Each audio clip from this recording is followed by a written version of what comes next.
Mr. Please, Please, Please, Mr. Dynamite, the King of Soul, the Godfather of Soul, the hardest working man in show business. Mr. James Brown.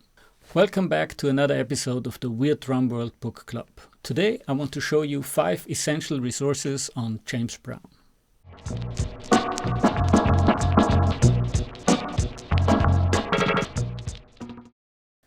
James Brown was probably the most influential musician of the 20th century when it comes to rhythm in popular music. In the 60s and early 70s, he and his bands laid the foundation for what was initially known as funk and has since seeped into every corner of pop and dance music.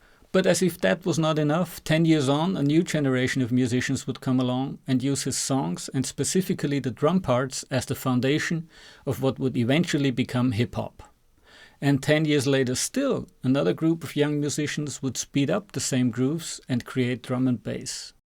I can't think of anybody else except maybe the Beatles who shaped popular music in such a profound way. For us drummers, the likes of Melvin Parker, Jabo Starks and Clyde Stubblefield have become icons because of their contribution to Brown's catalogue of genre-defining songs. There would be no Nate Smith, no Louis Cole and no Cory Wong were it not for James Brown and his drummers. And there definitely wouldn't have been no Michael Jackson or Prince. Please watch Brown's performance on The Tammy Show in 1964 with Melvin Parker on drums. And then go and watch Prince doing musicology on The Jay Leno Show in 2004. You'll get the point. And by the way, Melvin's brother Maceo Parker played on both these gigs 40 years apart. Anyways, what I really want to say is that if you are interested in groove drumming, there's just no way around Mr. James Brown. And if you want to improve your playing in that department, it is well worth digging into the history of the man and his music. So without further ado, here are 5 essential resources on James Brown. The Life and Music of James Brown by R.J. Smith is still the main reference when it comes to the life and times of James Brown. From his humble beginnings in Augusta, Georgia to his rise on the Chitlin circuit, leading up to the fame and fortune of his classic period in the 1960s and 70s, right up to his troubled later years, Smith gives us a well-balanced picture of an extraordinary life. As most of his musicians and probably all of his wives will testify, he was not the easiest person to get along with. And in this book we get the good, the bad and the ugly. Smith also does a great job in putting Brown's career into perspective when it comes to the social and political history of the 60s and the 70s. A time when Brown became a somewhat controversial ambassador for the civil rights movement. But there is also a great chapter on the importance of his drummers and one about Brown's influence as a dancer. So this is definitely a great way to start your journey into all things James Brown. Next up, the music. I know everything is available all the time now, but where to start? In 1991, Polygram released this 4-CD box set called Star Time, which covers about everything you'll need.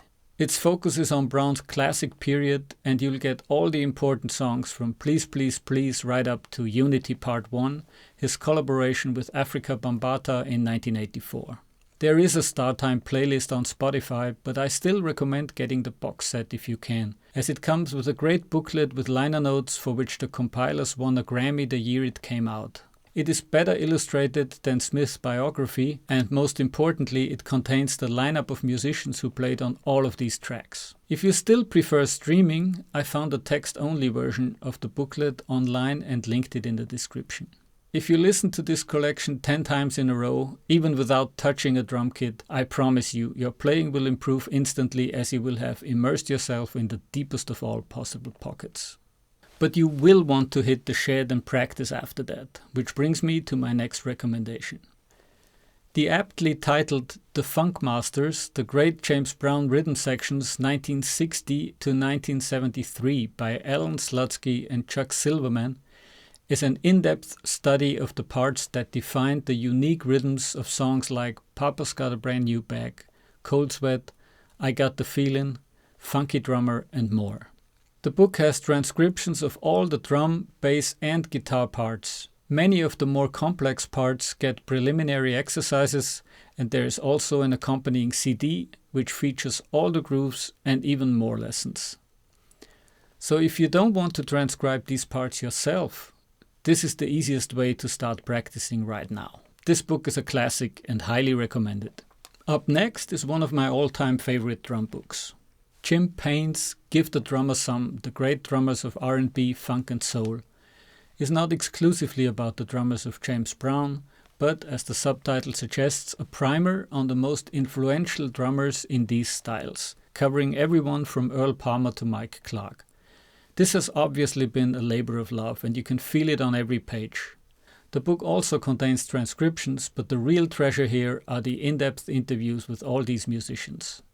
Payne got to speak to no less than 7 of James Brown's drummers, and for some of them, like Clayton Filiao and even Melvin Parker, these are some of the very few first-hand accounts available. Payne, himself an excellent drummer, asks all the right questions and gets people to open up about the different aspects of working in these influential rhythm sections. On top of that, you get a timeline of James Brown's drummers compiled by his tour manager Alan Leeds, who, by the way, would go on to do the same job for Prince during his most successful period in the 80s and 90s. And after digging into the James Brown section, you will definitely also want to check out the other drummers covered in this book.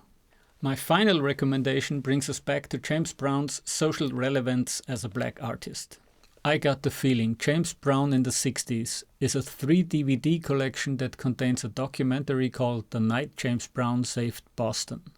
On the 5th of April 1968, one day after the assassination of Martin Luther King, many cities around the US erupted in riots.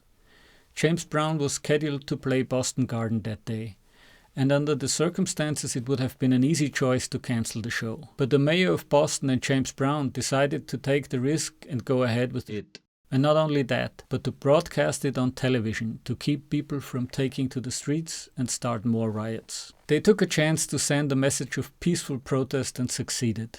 At least that fateful night, Boston remained quiet. The second disc contains the complete show that was broadcast that evening. And even if the lighting of the stage is very poor and you mainly get close-up shots of JB, the music is excellent and shows off one of his best bands. Check out Clyde Stubblefield's solo spot on Cold Sweat. These couple of minutes alone could provide a whole decade of hip-hop with samples. There's one more disc featuring a performance the same year at the famous Apollo Theater. Again, the video footage is rather poor, but the music speaks for itself. All in all, this set gives you a good impression of what a James Brown live show was like in the late 60s and provides some social background as well.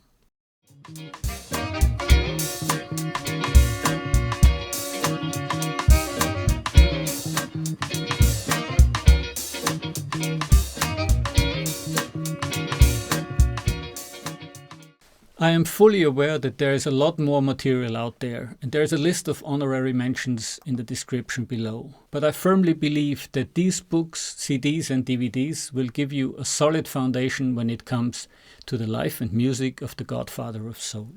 Of course, I hope I could inspire you to check out some of these resources, but if nothing else, go on YouTube and watch James Brown live in Rome, his appearance on an Italian TV show in 1971. It's 16 minutes of your life very well spent. Thanks for watching and see you in the next one.